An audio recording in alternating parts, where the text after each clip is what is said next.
Assalamualaikum warahmatullahi wabarakatuh. Perkenalkan, kami dari kelompok B, kelas K013 pada mata kuliah Akuntansi Keuangan Menengah 1. Pada kali ini, izinkan kami untuk menjelaskan hasil diskusi kami, yaitu exercise week 6, bagian kedua, yang isinya latihan soal dari buku Kiso edisi 4, chapter 8. Sebelum masuk ke dalam pembahasannya, izinkan saya untuk memperkenalkan satu persatu anggota kelompok kami. Yang pertama itu ada Cika Makaela Putri Nugroho dengan NPM akhir 047, lalu ada Prakasa Daniswara dengan NPM akhir 147, lalu ada Ramadina Saifuzakia dengan NPM akhir 233, lalu ada Anggi Islami Siregar dengan NPM akhir 241, lalu ada saya sendiri Isnania Dawiani Salai Ali dengan NPM akhir 268, lalu yang terakhir ada Eksya Aristawati Dwi Aryaningrum dengan NPM akhir 410. Baik, di sini saya selanjutnya akan membahas mengenai exercise 8.5 Learning Objective 2, yaitu Determining Merchandise Amount Periodic. Yang dimana pada soal ada beberapa data laporan laba rugi untuk tahun 2021, 2022, dan 2023. Yang dimana di sini masih ada data yang kosong dan dimana instruksinya kita harus mengisi jumlah yang hilang. Yang dimana datanya ada sales revenue, sales return and allowance, net sales, beginning inventory, ending inventory, purchases, purchase return and allowance, break-in, cost of goods sold, dan gross profit on sales. Nah, untuk tahun 2021, pertama kita harus mencari net sales, yang dimana rumusnya ialah sales revenue dikurangi dengan sales return and allowance.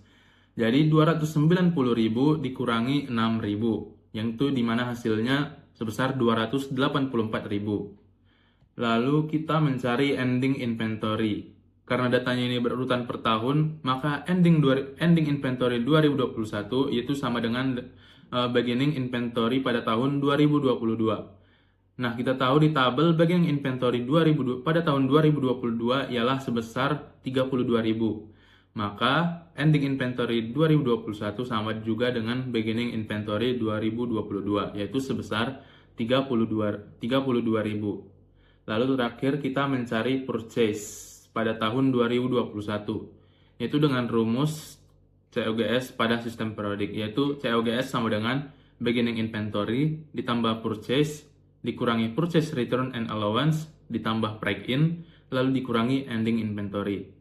Lalu kita tinggal mensubstitusinya, yang dimana 238.000 sama dengan 20.000 ditambah purchase dikurangi 5.000 ditambah 8.000 lalu dikurangi 32.000. Maka hasil akhirnya ialah 247.000. Jadi angka yang hilang untuk tahun 2021 ialah net sales 284.000, lalu ending inventory 32.000, dan purchase 247.000.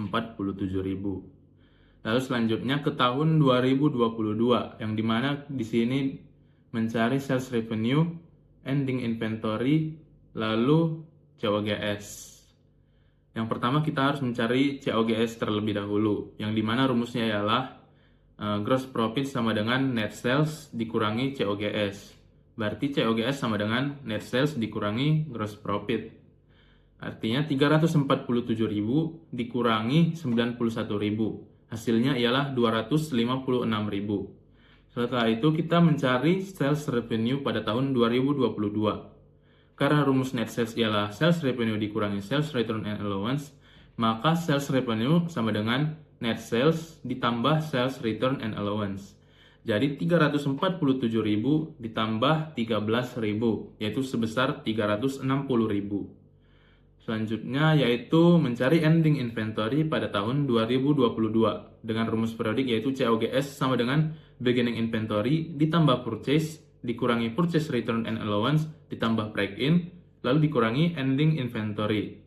Lalu kita mensubstitusikannya yaitu 256.000 sama dengan 32.000 ditambah 260.000 dikurangi 8.000 ditambah 9.000 lalu dikurangi ending inventory. Lalu jika hasil akhirnya ialah 37.000. Jadi angka yang hilang untuk tahun 2022 ialah sales revenue sebesar 360.000, COGS sebesar 256.000, lalu ending inventory 37.000. Baik, selanjutnya yang 2023, hal pertama yang bisa kita ketahui adalah beginning inventory 2023 yaitu 37.000. 37.000 ini didapatkan dari ending inventory 2022 yang telah dihitung sebelumnya. Hal ini terjadi karena data ini berurutan per tahun, sehingga nilai dari beginning inventory 2023 itu sama dengan ending inventory 2022. Kemudian kita bisa mengetahui net sale 2023 ini didapatkan dari COGS 2023 yaitu 303.000 yang dijumlahkan dengan gross profitnya 97.000 yang menghasilkan 400.000. Selanjutnya, setelah didapatkan net sale, kita bisa mengetahui nilai dari salary returns and allowance yang didapatkan dari sale revenue 410.000 dikurangi dengan net sale-nya 400.000 yang menghasilkan 10.000. Kemudian yang terakhir, kita mencari ending inventory yang didapatkan dari cara mencari COGS yang dimana kalau disubstitusikan itu beginning inventory-nya itu 37.000 dijumlahkan dengan purchase 2023 yaitu 298.000, kemudian dijumlahkan dengan freight in-nya 12.000, kemudian dikurangi dengan purchase return and allowance 10.000, dikurangi juga dengan COGS-nya 303.000 yang kemudian menghasilkan 34.000. Jadi di sini hasil yang didapatkan dari tahun 2021 itu adalah net sale-nya adalah 284.000, ending inventory 32.000 dan purchase-nya 247.000. Lalu yang 2022 itu sale revenue-nya 360.000, ending inventory-nya 37.000 dan COGS-nya 256.000. Kemudian yang terakhir tahun 2023 sale returns and allowance-nya itu 10.000, net sales-nya 400.000, beginning inventory-nya 37.000 dan ending inventory-nya itu adalah 34.000. Pada soal E8.8 membahas mengenai perbandingan metode sistem periodik dan metode perpetual. Chippewas Company merupakan perusahaan yang menjual satu jenis produk. Berikut ini adalah informasi transaksi selama bulan Januari. Pada tanggal 1 Januari, perusahaan memiliki persediaan awal sebanyak 100 unit dengan harga per unit sebesar $6. Kemudian pada tanggal 4 Januari terjadi penjualan sebanyak 80 unit dengan harga jual $8 per unit. Pada tanggal 11 Januari, perusahaan melakukan pembelian sebanyak 150 unit dengan harga $6,50 per unit. Selanjutnya, pada tanggal 13 Januari, terjadi penjualan sebanyak 120 unit dengan harga jual $8,75 per unit. Pada tanggal 20 Januari, perusahaan kembali melakukan pembelian sebanyak 160 unit dengan harga $7 per unit. Dan yang terakhir, pada tanggal 27 Januari, terjadi penjualan sebanyak 100 unit dengan harga jual $9 per unit. Diketahui bahwa perusahaan menggunakan metode aliran biaya FIFO atau first in first out setelah serta seluruh transaksi pembelian dan penjualan dilakukan secara kredit. Berikut adalah instruksi dari soal. Pada bagian A diminta untuk menggunakan sistem periodik. Dalam bagian ini harus dibuat seluruh jurnal yang diperlukan untuk mencatat transaksi selama bulan Januari. Selain itu, di akhir bulan juga harus dibuat jurnal penyesuaian untuk mencatat harga pokok penjualan.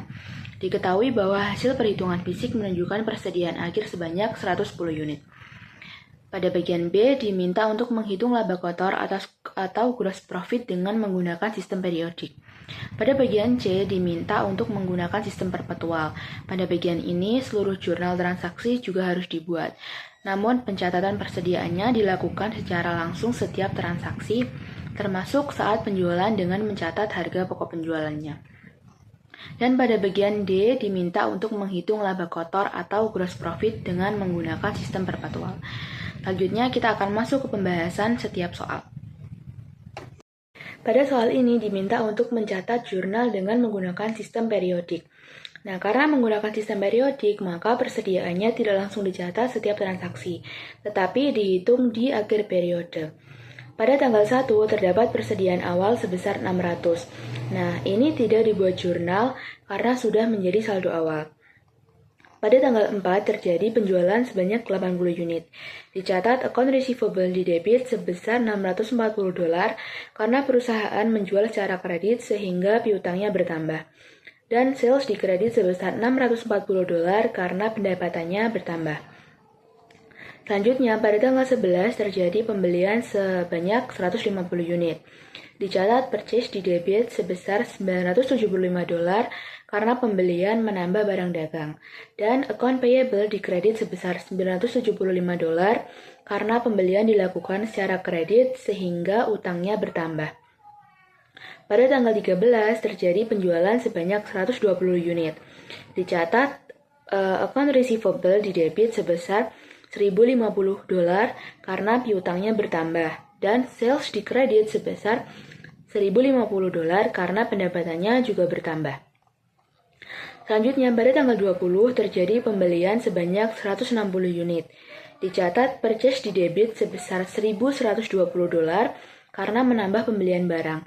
Dan accounts payable di kredit sebesar $1.120 karena utangnya bertambah. Nah, pada tanggal 27 terjadi penjualan sebanyak 100 unit. Dicatat account receivable di debit sebesar $900 karena piutangnya bertambah dan sales di kredit sebesar $900 karena pendapatannya juga bertambah.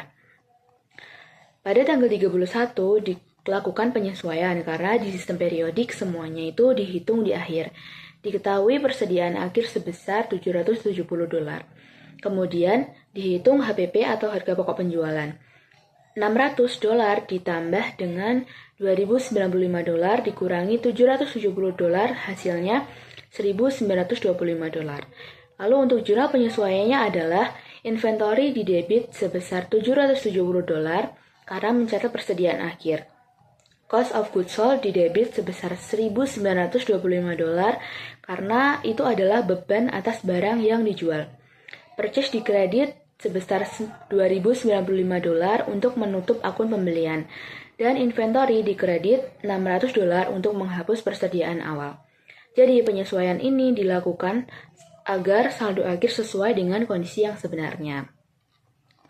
Selanjutnya, diminta untuk menghitung gross profit. Nah, untuk menghitung gross profit ini digunakan rumus penjualan dikurangi dengan HPP atau harga pokok penjualan. Yang pertama, kita menghitung total dari penjualan dulu. Pada tanggal 4, 13, dan 27 diperoleh total penjualan sebesar $2.590. Nah, ini merupakan seluruh pendapatan dari penjualan. Kemudian dikurangi dengan HPP sebesar $1.925 yang menunjukkan biaya barang yang telah terjual, sehingga diperoleh gross profit sebesar $665. Artinya, keuntungan kotor perusahaan selama bulan Januari adalah $665. Assalamualaikum warahmatullahi wabarakatuh. Nama saya Eksya Istawati Dwi Aryaningrum, NPM terakhir 410. Jadi di sini saya akan menjawab soal bagian C. Perusahaan menggunakan sistem perpetual dengan metode FIFO, yang artinya setiap terjadi penjualan kita langsung catat dua jurnal, yaitu jurnal penjualan dan jurnal pokok penjualan.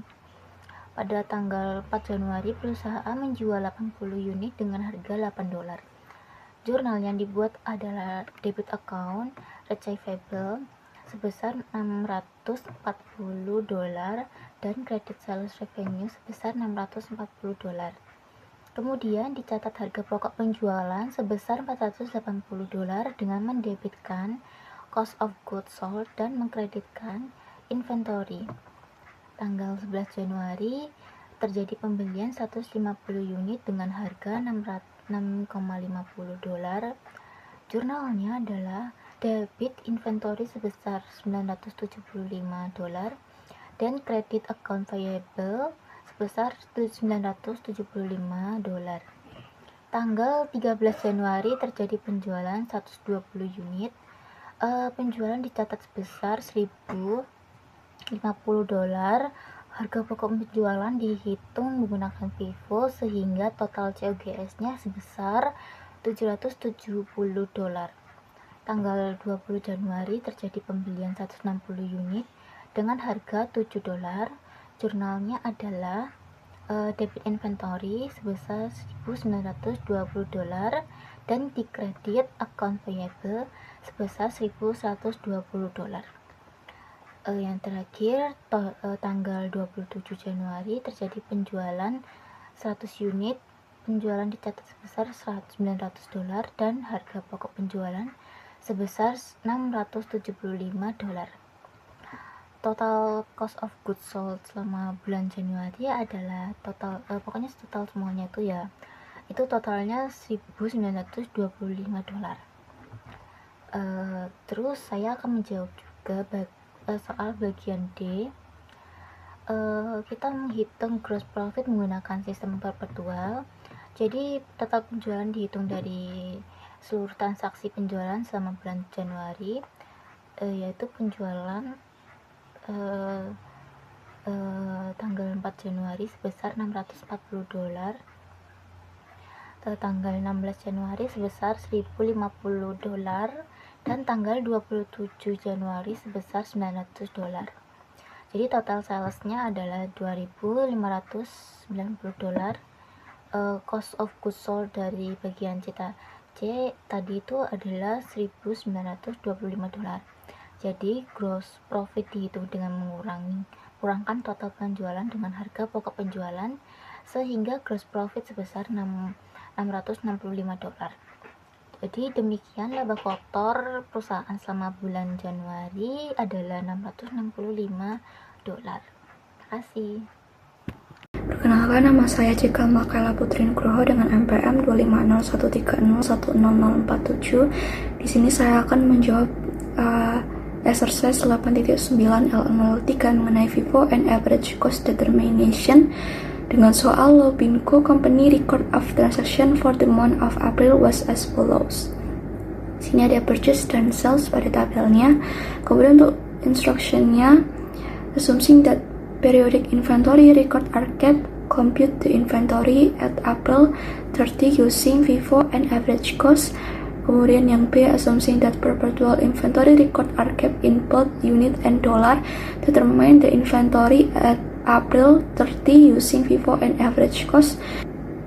Kemudian yang C, dengan soal in an inflationary period, which inventory method, FIFO or average cost will show the highest net income.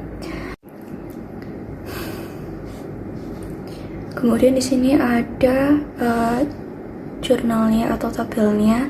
Sini ada tanggalnya 21 April, kemudian 29 April, ada ending inventory, cost of goods available for sale, deduct ending inventory, dan cost of goods sold.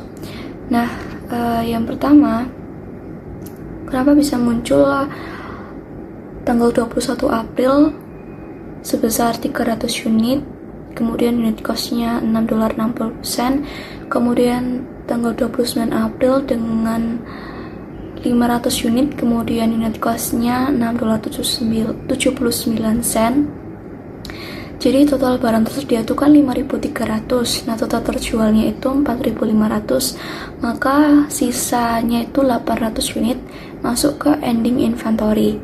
Nah, kemudian karena FIFO yang terakhir masuk pembelian terbaru belum dijual, jadi ending inventory itu diambil dari tanggal 29 April dan 21 April. Maka di 300 unit ini dikali $6.60, maka hasilnya $1.980. Begitu juga tanggal 29 April. Nah, selanjutnya di sini ada cost of goods available for sale. Jadi semua pembelian itu ditambah dengan persediaan awal. Maka hasilnya $33.655. Kemudian untuk deduct ending inventory yang sudah dihitung sebelumnya, yaitu ada $5.375. Kemudian untuk cost of goods sold-nya atau COGS itu 33.655 dikurangi 5.375, maka hasilnya $28.280. Nah, selanjutnya ada perhitungan yang menggunakan metode average atau periodik. Nah, di sini sama ada tanggalnya, ada tanggal 1, 4, 8, 13, 21, 29. Jadi dari tanggal 1 sampai tanggal 29 itu total unitnya ada 5.300. Kemudian untuk total biayanya ada $33.655. Nah, kemudian kita akan menghitung rata-ratanya dengan 33.655 dari total biayanya itu dibagi dengan total unitnya. 33.655 dibagi 5.300, maka hasilnya $6.35. Nah, untuk ending inventory-nya itu, jadi sisa unitnya kan 800. Jadi 800 ini dikalikan dengan average cost-nya, maka hasilnya 5.080. Nah, kemudian untuk cost of goods available for sale di sini ada 33.655 yang sudah dihitung sebelumnya di total goods available. Kemudian untuk deduct ending inventory di sini ada di bagian ending inventory yang sudah tadi dikalikan dengan average cost-nya sebesar, jadi totalnya tuh sebesar 5.080. Kemudian untuk cost of goods sold-nya jadi 33.655 dikurangi 5.080 dikurangi deduct ending inventory, maka hasilnya $28.575 untuk cost of goods sold menggunakan metode average.